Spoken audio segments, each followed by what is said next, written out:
God bless you guys. Today, all we're going to be doing is just simply hearing the news.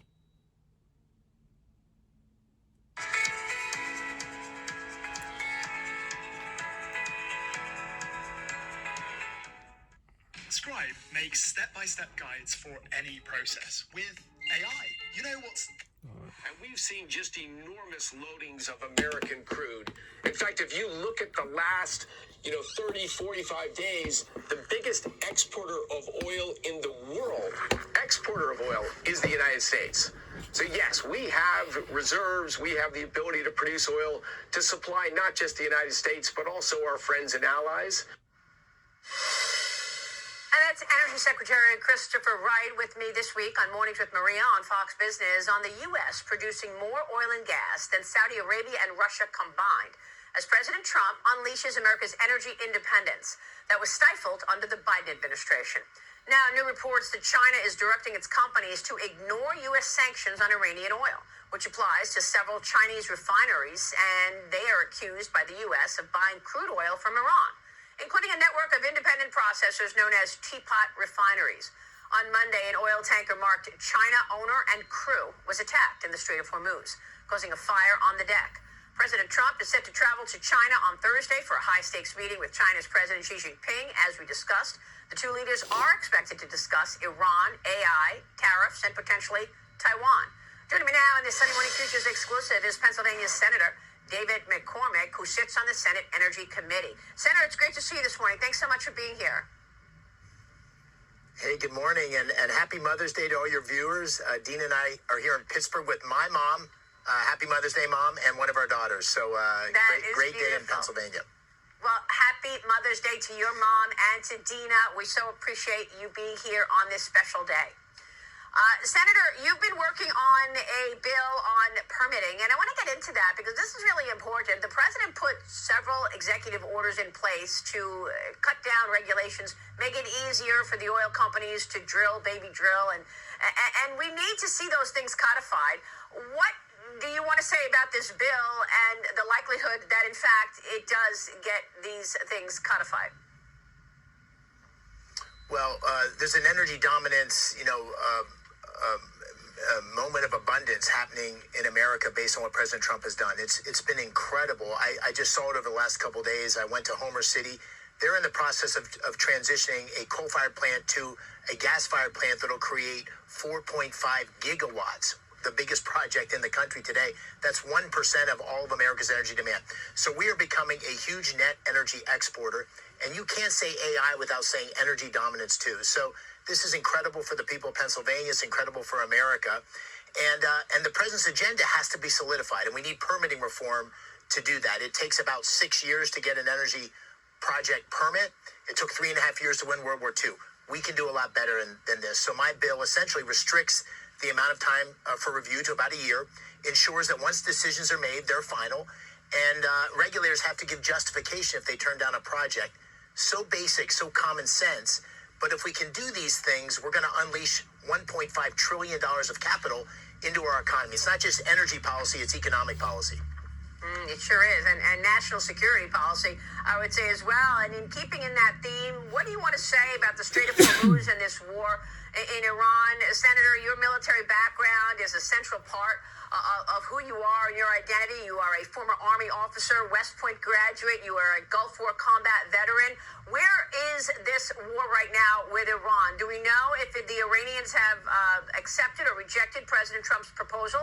And are you expecting the free flow of oil through the Strait of Hormuz soon?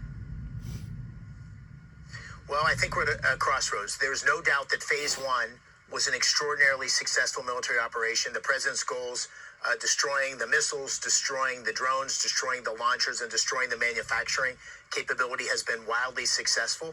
And now the Iranians have a choice. They can move down a path to peace and prosperity. The great Persian society, the great Persian people is a great civilization, but it's been run by radicals for 50 years. If they give up their enriched uranium, give up their nuclear weapons and the path to nuclear weapons, there's going to be a great opportunity for them. But it's unclear whether they're going to go down a path of reason. If they don't, the president's made clear that we have the military capability to put additional pressure in place. The blockade that the president put in place has been wildly successful. It's putting pressure not only on Iran, but also on China. I'm sure this will be a topic of discussion with the Chinese president. So I think we have to wait and see. I'm hoping the Iranians will go down a path of peace, but we have to be very careful. They are not trustworthy. It's in their interest. It's in the world's interest, but it's in their hands. You've got a big week ahead as well as you return from recess. Senator, let me get your take on the Clarity Act and on Kevin Warsh. We just heard Kevin Hassett say he has the votes. You're in the banking committee, obviously, and he passed that. Are you expecting Kevin Warsh to get confirmed next week? Does he start in his new job Friday, even with Jay Powell staying around as governor? And what about the market structure bill, the Clarity Act, next week? Well, I think that Kevin Warsh was a fantastic pick by the president. I was honored to be able to introduce him. I do think he'll be confirmed this coming week. It could go into the next week after that, but certainly prior to the end of Chairman Powell's term. Listen, I think we need to move forward. I think the Fed will do so under Chairman Warsh's leadership. I don't think it really matters what Jay Powell does. I hope he'll eventually step down. That's the precedent. But this will be Kevin Warsh's Fed, and I think it'll be his to lead. And we're lucky to have him because it's a time of great uncertainty and change. With regard to the Clarity Act, listen, I think we're on the verge of an agreement here. We've been saying that for some weeks now, but I suspect there'll be a markup in May. And I think this is going to be very necessary to ensure consumer protections, to ensure certainty for an industry that's burgeoning. We want to make sure it happens here in America, not offshore. And there's been great leadership by a number of my Senate colleagues, Senator Haggerty, Senator Loomis, Senator Moreno, who I know you have next. That leadership, I think, has put us in a place where we can hopefully have an agreement here shortly. And Senator, still no agreement from the Democrats in terms of funding ICE and Border Patrol. What are your expectations for the reconciliation package? Will you be able to get that on the president's desk by June? Fashion's all about choices. With Cafe Appliances, you have the choice of finishes and hardware. I think we will. Listen, this has been absolute political theater by the Democrats, by Chuck Schumer. If you ever doubted their ability to drive over a cliff, to not pay members of TSA, the Secret Service, CISA, our cybersecurity protection, in a time when the threat is growing, they're willing to do anything to try to go after President Trump, even hurt the American people or the people who serve us. Republicans have found a path through that, which is ultimately to fund ICE and Border Patrol through reconciliation that'll go past the end of President Trump's term. That'll make sure that the Democrats can't hold the government hostage. Again, I'll never vote to do that. I think it's a disgrace. And so we're going to get through this thing. And it's been, unfortunately, several machinations to do that. I apologize to those who serve us in TSA and in the government that haven't been paid or have been paid and then not paid. But I think we're at the end here, and we can move forward. But the Democrats have absolutely really done a disservice to the great people who serve us. And I know that the president wanted the Save America Act in there, but you have to do this slim bill and deal with the reconciliation for appropriations, which is crazy. But Senator, do you expect another reconciliation package before the midterms to include, and would it include the Save America Act? Boy, I sure hope so. I would certainly support a third reconciliation. There are elements of the Save America Act. Listen, no one understands how important it is that every vote that's counted be a legitimate vote. I lost my first election by 900 votes and won my second by 15,000 out of 7 million. So this is incredibly important. And whether the facts of illegitimate voting are small or big, they're big enough to make a difference and change the course of history. So we need to address this with voter ID, and I think there's a possibility of getting some version of or parts of the Save America Act in a future reconciliation. I will support every and any aspect of that. We need to get this done. The American people don't have confidence in their elections, which is a real tragedy, and we in Congress need to do everything we can to stop it.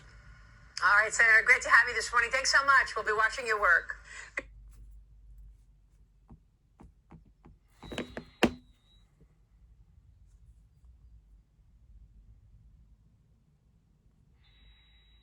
Live look at the White House as well, where today the Brazilian president visited with President Trump at 1600 Pennsylvania Avenue, saying that 3 hours of talks with President Trump had helped to stabilize Brazil-U.S. relations, which lately have been strained by Trump's tariffs. Brazil is also the B in the BRICS alliance.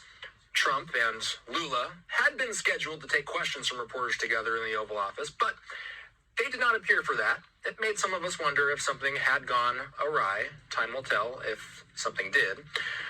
Let's bring in national security analyst, retired Marine intelligence officer, and the host of the Strap podcast, Hal Kempfer. He's here with me. Hal, here's a video of Lula arriving to the White House. This was posted on his social media account. You and I don't talk about Brazil every day, but it's the largest economy in Latin America. It's a top 10 global economy by nominal GDP. Why is dialogue between the Western Hemisphere's two largest nations important? Well, Austin, we have to be talking to Brazil. We can't ignore Brazil. They're just this gigantic nation. The largest nation in South America, but obviously one of the largest nations in the Western Hemisphere and certainly the world. The reason that they are the B in BRICS is because they are such a major power. And they have a very dynamic economy. They have tremendous natural resources. They have, of course, obviously a very large population. They also have a lot of problems that they share with other countries, and there's a reason why we'd like to work with them. A couple of organizations, criminal organizations that we've designated terrorist organizations. One of which is Red Command. The other is the Capital Command. Both of those are organizations that certainly Lula would be a little concerned about, that because he's seen what we've done with the cartels, and he says, the U.S. designates these criminal groups as terrorist groups, and he would be very concerned. And one of the things Lula's been very guarded about is protecting the sovereignty of Brazil. He does not want the U.S. encroaching on that. You saw he was very resistant to what we were saying about Bolsonaro, about freeing Bolsonaro and trying to drop the charges and all these other things. And he says, look, we have a system, we have sovereignty, and we can deal with these things on our own. So obviously there's just a lot of reasons why we share things, but there's also a certain amount of distance. And I think this was a very positive event that took place today. Yeah, Lula released a statement afterward. Again, we didn't hear from the two men on camera. They were planned to do that, but they didn't end up doing it. So we got statements after the fact. Lula said, quote, "We took an important step in consolidating the Brazil-United States relationship, and it is important that the United States regain an interest in things happening in Brazil." President Trump also sent this Truth Social post out. "Just concluded my meeting with Lula, the very dynamic president of Brazil. We discussed many topics, including trade and specifically tariffs. The meeting went very well. Our representatives are scheduled to get together to discuss certain key elements. Additional meetings will be scheduled over the coming months as necessary." So they both sound positive, Hal. Do you find it suspect, though, that they were supposed to meet in front of the cameras in the Oval, but they didn't? There are plenty of things, as you allude to, that they don't see eye to eye on. Well, I think it would have been very useful for everyone to see that, but Lula actually pushed back on that. And I think it was because he was a little concerned that the press, being what it is, would ask a lot of questions, which would force them into some very difficult situations. They wanted to create, obviously, the overall impression that this was positive, that we were seeing eye to eye, that we were making great progress. And what he didn't need was, some reporters shouting out questions which go back to old divisions, asking about Bolsonaro or something like that. So I think that's why Lula, as I understand it, he was the one that actually requested that they not do a joint press conference. And frankly, if you look at how they've kind of put out the narrative of how the event went, everything's positive in it. So I think that's what they wanted. They got the photo op with them shaking hands, meeting, but they didn't do the press conference where things could have come up, which could have actually exacerbated some of the differences.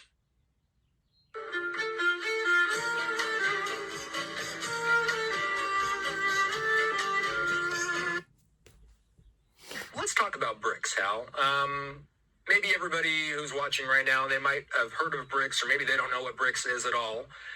BRICS, BRICS, stands for Brazil, Russia, India, China, and South Africa. There are some other countries in there too. Some people refer to it as BRICS Plus because there's a number of other countries.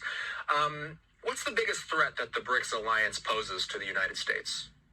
Well, I would say that right now, the words not much come to mind. And what's interesting with BRICS is, with all the stuff with Iran, with all the things in Cuba, with everything that's happened in Venezuela, this BRICS, which is supposed to be the counterweight in many ways to the G7, kind of a counterweight, sort of maybe to NATO, but really to the G7, they really haven't done much. And that's one of the things that gets brought up over and over again, was you haven't seen Russia and China running to the rescue down in Cuba, running to the rescue in Brazil.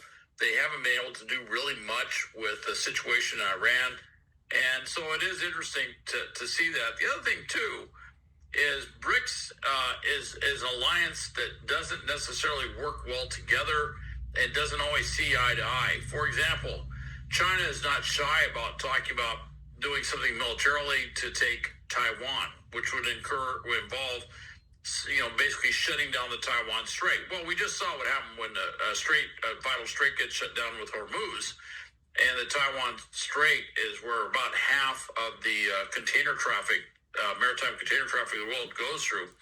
Well, there was an interesting assessment that was done by Chatham House that showed the impact on the G7 versus the BRICS, and actually that move by China would cause greater disruption, greater problems with the BRICS alliance than it would with the G7. So I think that BRICS, one time was kind of foisted as this alternative, that it was going to, overshadow the G7. But as events have rolled out, it's just got too many dynamic tensions, too many different interests within it. And certainly India has kind of pulled back from its from Russia, and certainly has pulled back a lot from China. So there's just too many things that just don't work with BRICS. And something that comes up often in conversation about BRICS is de-dollarization, global de-dollarization as well. Before we go here,